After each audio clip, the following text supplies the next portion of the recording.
اعوذ باللہ من الشیطان الرجیم بسم اللہ الرحمن الرحیم وجنود ابلیس اجمعون قالوا وهم فيها يختصمون تالله ان كنا لفي ضلال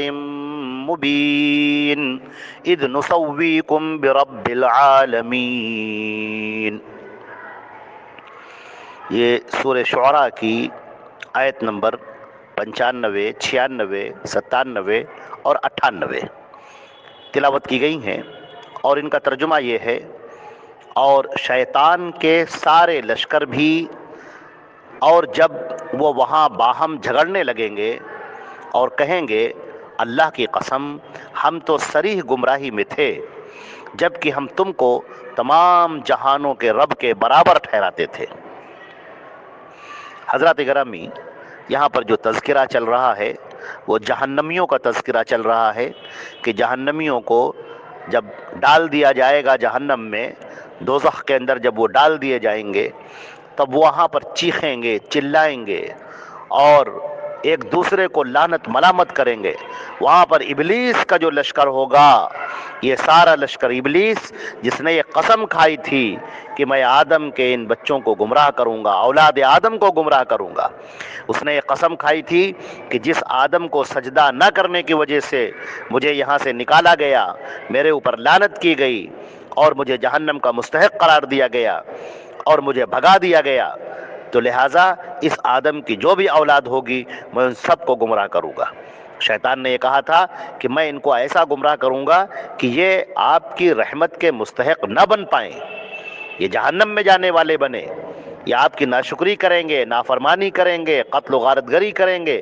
آپ کی باتیں نہیں مانیں گے، اور اے اللہ یہ تیرے ساتھ شرک کرنے والے ہوں گے۔ یہ شیطان مردود نے یہ قسم کھائی تھی۔ اس کے بعد شیطان اور شیطان کا جو بھی لشکر ہے، جو بھی اس کا ساتھ دینے والے ہیں، چاہے وہ جناتوں میں سے ہوں چاہے انسانوں میں سے ہوں، یہ سب کے سب جو بھی شیطان کا ساتھ دینے والے ہیں، شیطان کے مشن کو آگے بڑھانے والے ہیں، شیطان کے ارادوں کی تکمیل کرنے والے ہیں، یہ سب کے سب کل جہنم کے اندر ڈال دیے جائیں گے۔ آج آپ دیکھیں گے بہت سارے لوگ، کچھ لوگ ہمارے درمیان میں ایسے بھی ہیں جو نیک رہنا چاہتے ہیں، اچھے بننا چاہتے ہیں، دین پر اور شریعت پر عمل کرنا چاہتے ہیں، لیکن کبھی ان کے ماں باپ،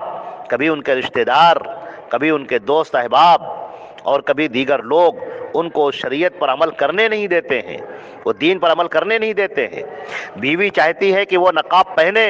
اور شوہر اس کو منع کرتا ہے کہ نہیں، خبردار تم نقاب نہ پہنو، کیسی لگو گی، ہم چار کے بیچ میں جائیں گے تو لوگ کیا کہیں گے، اور ہم کو کہیں گے کہ یہ آؤٹ آف ڈیٹ ہو گئے ہیں اور یہ ماڈرن نہیں ہیں، زمانے کے ساتھ نہیں چلتے ہیں۔ بیوی چاہتی ہے کہ وہ نقاب پہنے، لیکن یہ شوہر روک رہا ہے، ساس سسر روک رہے ہیں، گھر کے لوگ دیگر افراد روک رہے ہیں، تو بتاؤ اس دین پر عمل کرنے سے اس کو کس نے منع کیا، کس نے روکا؟ اسی طرح شوہر داڑھی رکھنا چاہتا ہے، نماز پڑھنا چاہتا ہے، بیوی منع کر رہی ہے، بیوی کہتی ہے کہ نہیں نہیں نہیں، تم داڑھی مت رکھو، اسلام کا یہ شعار اختیار مت کرو، اور تم یہ نماز کے لیے مت جاؤ، اور یہ کہ یہ سب کام نہ کرو، اور لوگ ہم کو کیا کہیں گے، اور ابھی سے تم بوڑھے ہو گئے، وغیرہ وغیرہ۔ یہ شیطان اس کے ذہن میں وسوسے ڈالتا ہے، اور اس وسوسے کے ذریعے سے وہ شوہر کو منع کر رہی ہے، اور وہ سمجھ نہیں پا رہی ہے کہ کیسے ہم شیطان کے لشکر کا ایک سپاہی بنے ہوئے ہیں، ہم وہ کام کر رہے ہیں جو شیطان کروانا چاہتا ہے، اور اس نے ہم کو استعمال کر لیا ہے۔ کچھ لوگ ہیں، نیک لوگ ہیں، نیک بننا چاہتے ہیں، لیکن یہ سماج، یہ معاشرے کے لوگ اس کو نیک بننے نہیں دیتے ہیں، سچائی پر چلنے نہیں دیتے ہیں،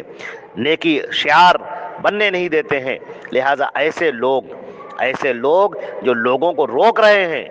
جو لوگوں کو دین پر چلنے سے منع کر رہے ہیں، کل یہ بڑے مجرم ہوں گے اور ان کو جہنم کے اندر پھینکا جائے گا۔ جب یہ ابلیس کا لشکر، یہ ابلیس اور ابلیس کا جتنے بھی لوگ ساتھ دینے والے ہیں، وہ سب کے سب جہنم کے اندر ڈال دیے جائیں گے، جہنم کے اندر پھینک دیے جائیں گے۔ اب وہاں پر قالوا وهم فیہا یختصمون، اب وہاں پر جائیں گے، اب آپس ہی میں جھگڑا کریں گے، اب آپس ہی میں ایک دوسرے کو برا بھلا کہیں گے. وہ کہیں گے تم نے ہم کو گمراہ کر دیا, وہ کہیں گے نہیں تم نے ہم کو گمراہ کر دیا, وہ کہیں گے ہم نے تمہاری بات مان لی, وہ کہیں گے کہ ہم نے تو صرف تم سے کہا تھا, کوئی زبردستی تھوڑی کرایا تھا. یہ ساری باتیں ہوں گی. ایک دوسرے کو برا بھلا کہیں گے, ایک دوسرے کو الزام دیں گے اور کہیں گے کہ تمہاری وجہ سے ہمارا یہ حال ہو گیا. پھر وہ کہیں گے, سب کے سب یہی کہیں گے, تاللہ ان کننا لفی ضلال مبین, اللہ کی قسم ہم سب کے سب گمراہی میں تھے. اب یہ اقرار کریں گے کہ ہاں ہم جہنم میں کیوں آئے, ہم دوزخ میں کیوں ڈالے گئے, اس لیے کہ ہم غلط تھے, واقعی ہم نے غلط کیا تھا, ہم کو ایسا نہیں کرنا چاہیے تھا, ہم کو کفر نہیں کرنا چاہیے تھا, ہمیں شرک نہیں کرنا چاہیے تھا, ہمیں دین سے دور نہیں ہونا چاہیے تھا. لیکن افسوس کہ ہم نے دنیا میں جب ہم زندہ تھے تو ہم نے بات نہ مانی, اب ہم یہاں پر آ گئے, اب تو ہمیں سزا ہی بھگتنی ہے. کاش کہ ہم یہ سمجھتے کہ کفر کیا ہے, کاش کہ ہم سمجھتے کہ شرک کیا ہے, کاش کہ ہم اللہ کے بھیجے ہوئے دین پر عمل کرتے. پھر وہ اپنے آپ کو کوسیں گے, اپنے آپ کو برا بھلا کہیں گے. آج آپ دیکھ لیں کتنے ہی لوگ ہیں اپنی زبان سے کفر بک دیتے ہیں. کوئی مصیبت آ گئی, کوئی پریشانی آ گئی, فوراً اپنی زبان سے الٹا سیدھا بولنے لگتے ہیں, اللہ کو ہم ہی ملے تھے, ہم ہی کے اوپر مصیبت ڈالنی تھی, مجھے ہی پریشانی میں ڈال دیا اللہ نے, نعوذ باللہ نعوذ باللہ. یہ جو کفر بک رہے ہیں, اللہ کے شان میں گستاخی کر رہے ہیں. ہم ہیں کیا, ہماری بساط کیا ہے, ہماری حقیقت کیا ہے؟ یہ جسم اس وقت تک ہے جب تک کہ اللہ چلا رہا ہے, وہ جب چاہے چھین لے, جب چاہے دماغ کی طاقتوں کو چھین لے, جب چاہے دل کو چھین لے,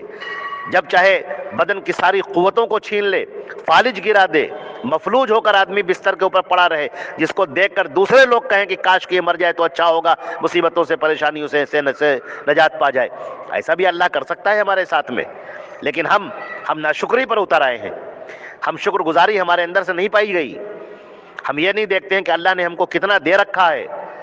زبان چل رہی ہے, دماغ چل رہا ہے, ہاتھ پیر چل رہے ہیں, جسم چل رہا ہے, زندہ تو ہیں, گھر کے دوسرے افراد زندہ تو ہیں, ہمارے دیگر لوگ زندہ تو ہیں, موجود تو ہیں, لیکن ہم ذرا سی پریشانی کے تھپیڑے کو سہ نہیں پاتے. اپنی زبان سے شیطان مردود وسوسے ڈالتا ہے اور اپنی زبان سے الٹے سیدھے الفاظ نکال دیتے ہیں, الٹی سیدھی باتیں نکال دیتے ہیں, اللہ کی شان میں ایسی باتیں نکال دیتے ہیں جو کلمہ کفر کہنے کے مترادف ہو جائے, کلمہ کفر زبان سے نکال دیتے ہیں. کل اس کا حساب ہوگا. یہ کفر بکنے والے لوگ جنہوں نے اپنی زبان سے کفر بکے ہیں, اگر وہ مرنے سے پہلے توبہ کر لیتے ہیں تو اللہ ان کی توبہ قبول کر لے گا. اور اگر وہ اسی حالت میں مر گئے, یہی کفر کے حالت میں مر گئے, انہوں نے اپنی زبان سے توبہ نہ کی, اس کفر سے توبہ نہ کی, اپنے اعمال سے توبہ نہ کی, کفریہ اعمال سے توبہ نہ کی, تو پھر انجام بڑا خطرناک ہونے والا ہے, جہنم کے اندر ڈال دیے جائیں گے. شرک کرنے والے لوگ جو آج شرک کر رہے ہیں, کل وہ پچھتائیں گے, افسوس کریں گے. اللہ نے ان کے بیان کو ذکر کیا ہے, وہ کہیں گے اذ نسویکم برب العالمین, ہم تم کو اللہ کے برابر سمجھتے تھے, ہم نے تم کو رب جانا, ہم نے تم کو مالک جانا, ہم نے تم کو خالق جانا, ہم نے تم کو داتا جانا, ہم نے تم کو رزق دینے والا جانا, بگڑی بنانے والا جانا, اولاد دینے والا جانا, بیٹا بیٹی دینے والا جانا, پریشانیاں دور کرنے والا جانا. کاش کہ ہم ایسا نہ سمجھتے, کاش کہ ہم یہ عقیدہ نہ رکھتے, کاش کہ ہم یہ سارا عقیدہ صرف اللہ کے لیے رکھتے کہ صرف ایک اکیلا تنہا اللہ ہے جو اس پوری کائنات کا حکمراں ہے, وہ جو چاہتا ہے کرتا ہے, کوئی اس کے فیصلوں میں دخیل نہیں ہے, کسی کے مجال نہیں کہ اس کے سامنے بول سکے. وہی داتا ہے, وہی سب کی مرادیں پوری کرتا ہے, وہی پریشانیوں کو دور کرتا ہے, وہی لوگوں کو رزق دیتا ہے, وہی لوگوں کی تنگی دور کرتا ہے, وہی مکان میں دکان میں خیر اور برکت لے کر آتا ہے, وہی زندگیوں میں خیر ڈالتا ہے, برکت ڈالتا ہے, وہی شر کو دور کرتا ہے. جب انسان پریشانیوں میں گر جائے تو اس کی پریشانی کو دور کرتا ہے. اگر تم نے اللہ کے علاوہ کسی اور کو آواز دی, ایسے شخص کو جو اس دنیا سے جا چکا, جس کے اوپر موت طاری ہو چکی, اگر تم نے اس کو پکارا, بس یہ شرک ہے, اس کا ٹھکانہ جہنم ہے. ومن یشرک باللہ فقد حرم اللہ علیہ الجنہ, جس نے شرک کر لیا اللہ نے جنت کو اس پر حرام کر دیا. وماواہ النار, اور اس کا ٹھکانہ جہنم ہے. وما للظالمین من انصار, اور ان ظالموں کے لیے, ان مشرکوں کے لیے کوئی مدد کو آگے نہ آئے گا، نہ کوئی پیغمبر آگے آئے گا، نہ کوئی نبی، نہ کوئی رسول، نہ کوئی شہید، نہ کوئی امام، نہ کوئی متقی اور پرہیزگار شخص، نہ کوئی ولی، کوئی آگے نہ آئے گا، اور وہ ایسے ہی چھوڑ دیے جائیں گے اور جہنم کے اندر ڈال دیے جائیں گے۔ وہاں جا کر وہ افسوس کریں گے، اپنی انگلیوں کو چبائیں گے اور کہیں گے کاش کہ ہم نے یہ شرک نہ کیا ہوتا، کاش کہ ہم نے تم کو رب العالمین کے برابر نہ جانا ہوتا، کاش کہ ہم نے تم کو رب العالمین کی صفات نہ دی ہوتی، کاش کہ ہم نے یہ سب عقیدے نہ رکھے ہوتے جو مشرکانہ عقیدے ہیں۔ وہ کل قیامت کے دن ان سب کا اظہار کریں گے۔ آج ہمارے پاس وقت ہے، آج ہماری سانسیں چل رہی ہیں، آج ہمارے پاس زندگی ہے، زندگی کے ایک قیمتی لمحے ہیں، ہم اس کو غنیمت سمجھیں۔ ضروری ہے کہ ہم اس کو غنیمت جانیں اور ہم عبادات کریں، اللہ کو خوش کرنے کی کوشش کریں، مخلوق کو خوش نہ کریں۔ مخلوق تو چند دنوں میں چھوٹ جائے گی، لیکن اللہ کو خوش کریں۔ ہم وہ کام کریں جو اللہ اور اس کے رسول کو راضی کرنے والا ہو، جو اللہ کے نبی صلی اللہ علیہ وسلم دین لے کر آئے ہیں، شریعت لے کر آئے ہیں، ہم اس پر چلنے والے بنیں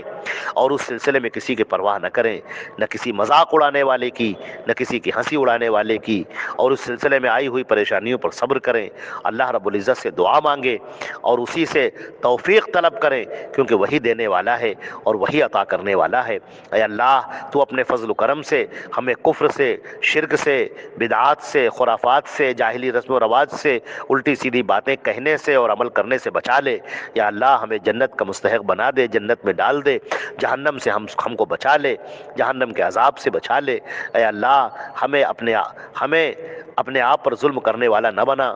ہمیں مشرک نہ بنا، ہمیں کافر نہ بنا، ہمیں بدعتی نہ بنا۔ یا اللہ، ہمیں سنت کا پیروکار بنا، نبی کریم صلی اللہ علیہ وسلم کی لائی ہوئی شریعت پر عمل کرنے والا بنا۔ اے اللہ، جہنم سے ہمیں بچا لے، اے اللہ دجال کے فتنے سے ہمیں بچا لے، اے اللہ قبر کے فتنے سے، اس کی آزمائش سے ہمیں بچا لے۔ اے اللہ، ہم پر اپنا رحم فرما، ہمارے گناہوں کو معاف فرما۔